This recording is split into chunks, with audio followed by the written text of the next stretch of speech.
Hi ಎಲ್ಲರಿಗೂ ನಮಸ್ಕಾರ. ಇವತ್ತು ಡಿಫ್ರೆಂಟಾಗಿ ಆಮ್ಲೆಟ್ ಮಾಡೋದನ್ನು ಹೇಳ್ಕೊಡ್ತೀನಿ. ಗ್ಯಾಸ್ ಮೇಲೆ ತವ ಇಟ್ಟು 3 ಟೇಬಲ್ ಸ್ಪೂನ್ ಎಣ್ಣೆ ಹಾಕಿ ಹೆಚ್ಚಿದಂಥ 3 ಈರುಳ್ಳಿನ ಎಣ್ಣೆಯಲ್ಲಿ ಚೆನ್ನಾಗಿ ಫ್ರೈ ಮಾಡಿ. ಚೆನ್ನಾಗಿ ಫ್ರೈ ಆಗಬೇಕು, ಇಲ್ಲಾಂದರೆ ಟೇಸ್ಟಿಯಾಗಿ ಬರಲ್ಲ. ಚೆನ್ನಾಗಿ ಫ್ರೈ ಮಾಡಿ ಅದು ಈರುಳ್ಳಿ ಎಣ್ಣೆ ಬಿಡಬೇಕು. ಎಣ್ಣೆ ಬಿಡೋ ತನಕ ಜೊತೆಗೆ ಕಲರ್ ಬಿಡಬೇಕು, ಅಲ್ಲಿವರೆಗೂ ಚೆನ್ನಾಗಿ ಫ್ರೈ ಮಾಡಿ. ಅದಾದಮೇಲೆ ಸ್ವಲ್ಪ ಉಪ್ಪು, ಸ್ವಲ್ಪ ಖಾರದ ಪುಡಿ, ಸ್ವಲ್ಪ ಚಿಕನ್ ಮಸಾಲ ಪೌಡರ್, ಸ್ವಲ್ಪ ಕೊರಿಯಂಡರ್ ಪೌಡರ್ ಹಾಕಿ ಚೆನ್ನಾಗಿ ಮಿಕ್ಸ್ ಮಾಡಿ. ಎಣ್ಣೆಗೆ ಚೆನ್ನಾಗಿ ಮಿಕ್ಸ್ ಮಾಡಿ ಫ್ರೈ ಮಾಡಿ.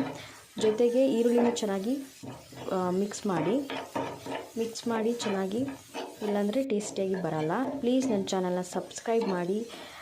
ಮುಂದೆ ಬರುವಂತಹ ವಿಡಿಯೋಗಳನ್ನು ನೀವು ಬೇಗನೆ ನೋಡ್ಬೋದು ಮತ್ತು ನೋಟಿಫಿಕೇಷನ್ನ ಆನ್ ಮಾಡ್ಕೊಳ್ಳಿ. ಇನ್ನೂ ಹೆಚ್ಚೆಚ್ಚು ವಿಡಿಯೋಗಳನ್ನು ಅಪ್ಲೋಡ್ ಮಾಡ್ತೀನಿ. ಅದಾದಮೇಲೆ ಚೆನ್ನಾಗಿ ಫ್ರೈ ಆದಮೇಲೆ ನಾನು 4 ಮೊಟ್ಟೆನ ಹೊಡ್ಕೊಂಡಿದ್ದೆ. ಒಂದೊಂದು ಮೊಟ್ಟೆನ ಸೈಡಾಗೆ ಫುಲ್ಲು ಹಾಕಿದ್ದೀನಿ. ಅದಾದಮೇಲೆ ಚಿಟಿಕೆ ಕೊರಿಯಂಡರ್ ಪೌಡರು ಮೊಟ್ಟೆ ಮೇಲೆ ಹಾಕಿದ್ದೀನಿ. ಅದು ಚೆನ್ನಾಗಿ ಫ್ರೈ ಆಗಬೇಕು.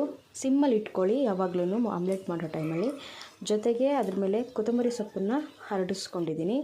ಅದಾದಮೇಲೆ ಮೊಟ್ಟೆನ ಹಾಗೆ ಬಿಡಬೇಡಿ, ಸ್ವಲ್ಪ ಬೆಂದಾದಮೇಲೆ ತಿರ್ಸಾದ್ಮೇಲೆ ಅದು ಒಂದು ಸ್ವಲ್ಪ ಬೇಯಬೇಕು.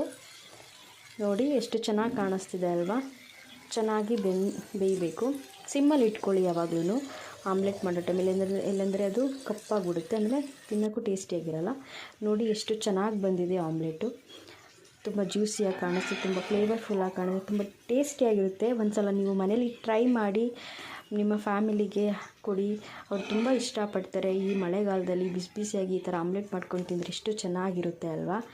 ಮಕ್ಕಳು ತುಂಬ ಇಷ್ಟಪಡ್ತಾರೆ ಈ ಥರ ಡಿಫ್ರೆಂಟಾಗಿ ಮಾಡಿದ್ರೆ ತುಂಬ ಚೆನ್ನಾಗಿರುತ್ತೆ.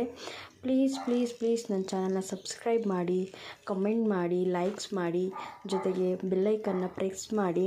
ಮುಂದೆ ಬರುವಂತಹ ವೀಡಿಯೋಗಳನ್ನು ಅಪ್ಲೋಡ್ ಮಾಡ್ತೀನಿ. ಪ್ಲೀಸ್ ನನ್ನ ಚಾನಲ್ನ ಸಬ್ಸ್ಕ್ರೈಬ್ ಮಾಡಿ. Thank you.